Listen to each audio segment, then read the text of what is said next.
और गम खाना बर्दाश्त। ये समय बहुत खराब, लड़ाई झगड़े में पड़ जाओगे तो अच्छा समय तुम्हारा भी खराब में हो जाएगा। इसलिए कोई कुछ कहता हो सुन। वैसे सुनना सबके बस की बात नहीं है। इसकी एक पहचान बताई गई कि घाम ओस धरती सहे और सहे बरलाए, और कटुक वचन साधु सहे और सहे न जाए। ये केवल साधु संत महात्मा फकीर किसी के कितने कड़वे वचन हो, निंदा आलोचना बुराई के हो, गाली गलौज बदले अश्लील शब्दों का, वो सब बर्दाश्त करें। उनके अंदर इतनी बर्दाश्त क्षमता, वो सबको समाहित करें।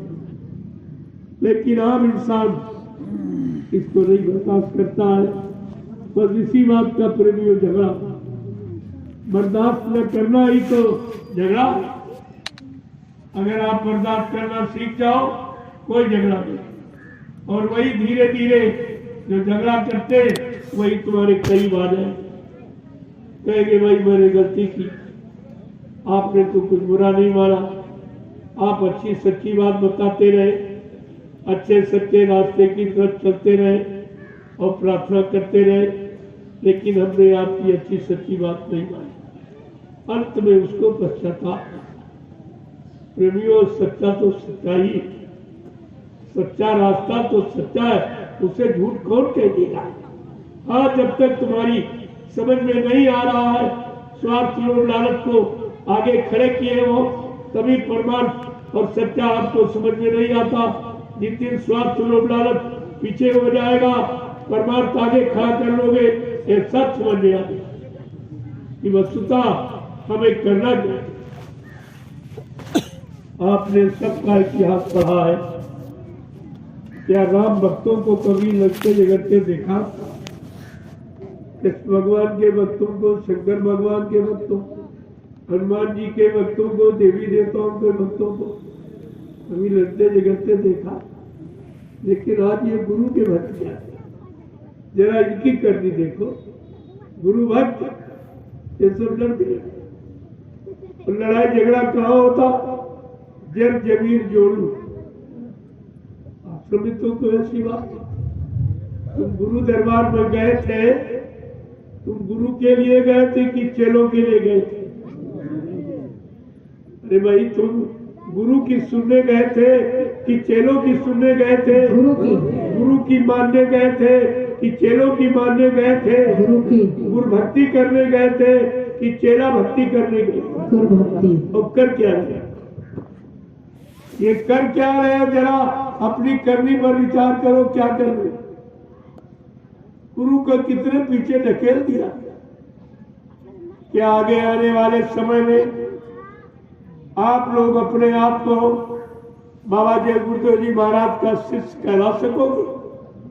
तुमने तो ये भी अधिकार खो दिया, ये भी तुम नहीं कह पाओगे कि बाबा जी के शिष्य।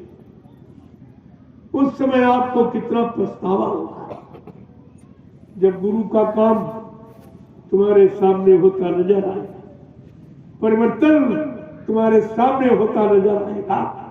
कलयुग जाना और सतयुग आना जब तुम्हारे सामने होता नजर आएगा, उस समय तुम अपने आप को क्या कहोगे? कितना शर्मिंदा होगे? तुम्हारा मस्तक नीचे झुक जाएगा। इसलिए बहुत सोच समझ कर, यहां तुम समझ सोच के चलना।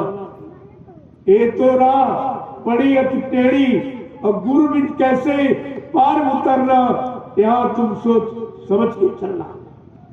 आपको तो ये सिखाया गया, ये सत्संग सुनाया गया, लेकिन तुम्हारे पास तो कोई वचन नहीं। सत्संग का कोई वचन, यानी काल की मार से बचने का कोई वचन है ही नहीं, फिर तुम्हें बचाएगा। इस पर आपको विचार करना चाहिए।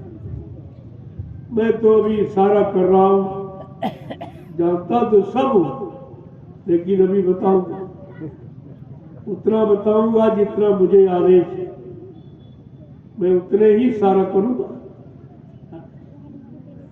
धीरे धीरे आप जाग जाओगे, चेत जाओगे, होश में आ जाओगे, सही सच्चे रास्ते पर खड़े हो जाओगे, सुमिरन ध्यान भजन में लग जाओगे, तो तुम्हारी समझ में खुद ही आ जाए कि सत्य क्या है और झूठ क्या, असल क्या और नकल क्या, ये सब आपकी समझ में आ गया। एक एक वचन को महापुरुषों ने बहुत संभाल, बाबा जी ने जितनी मेहनत की और जितना आपको सुनाया समझाया, इस सृष्टि में किसी ने ऐसा काम नहीं। 60 वर्ष 10 जुलाई 1952 से और 2012, ये 60 साल आपको मथुरा में और जगह जगह कार्यक्रम करके नेपाल में, हिंदुस्तान में और बाहरी देशों में जा जाके जो संदेश दिया वो अलग। इतना समय मथुरा में और आपने उनकी एक भी बात नहीं, एक भी वचन आपने उनका संभाल के नहीं रखी और उन्हीं में शंका संदेह बोल भ्रम करने लगे। ये कितना बड़ा दुर्भाग्य। एक तो कोई आया नहीं बताने समझाने वाला, जीवात्मा के कल्याण का वादा करने वाला, ऐसा सृष्टि में कोई आया नहीं, और जो आए हमने आपने उनको पहचाना नहीं। ये सब धोखा होगा। उसी धोखों को एक बार का फिर से इनको याद करा दो, ये दया है। नहीं तो भगवान राम ने एक बार समझाया, रावण नहीं मारा तो मार काट के खलिया दिया। भगवान कृष्ण ने एक बार समझाया यदुवंशी, और वो कंस नहीं माना तो मार काट के चुप। लेकिन ये दयाल शक्ति है, ये दयाल महापुरुष है, ये समझाने बचाने और सुरक्षित रखने के लिए आए। ये रहम और दया और रक्षा करने आए, ये मार काट करने नहीं। अगर मार काट करने वाली शक्ति होती तो अब तक मार काट के मैदान करती। लेकिन जैसे चोर डकैत कतरी को गोली मार देना तो सरल है, लेकिन मोड़ के साधु बना देना यही काम किया जाए। इसीलिए देर है, उनकी तरफ से देर नहीं, हमारी आपकी तरफ से, कि हम आप अभी उस काबिल बन रही। परिवर्तन किया जाए तो किसके सिर पे ये परिवर्तन का सेहरा बांधा जाए।